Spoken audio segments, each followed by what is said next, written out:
Well, August has come and gone, and by most accounts, it wasn't as bad as many had feared, since August is historically one of the worst performing months. Today, stocks ended the month on an up note. The Dow rose 55 points to 21,948. NASDAQ climbed 60. The S&P 500 added 14. For the month, all three indexes were higher, but it was the fifth straight month of gains for the Dow and the S&P. Dominic Chu has more. It was supposed to be a terrible month, at least that's what history was suggesting. But August turned out to be better than expected. The major U.S. stock indices ended up relatively flat to higher, with the NASDAQ composite leading the way. According to market data and analytics firm Kensho, over the last 20 years, August has historically been the worst month for stocks, with the S&P falling an average of almost 1.5% for the month.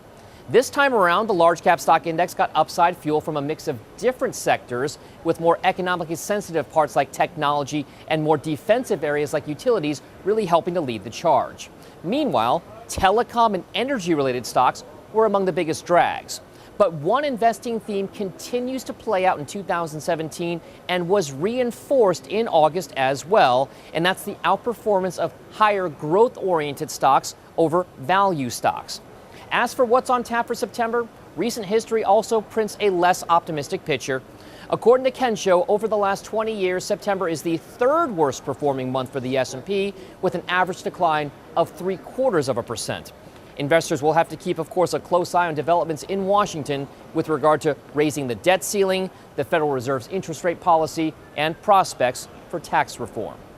For Nightly Business Report, I'm Dominic Chu here at the New York Stock Exchange.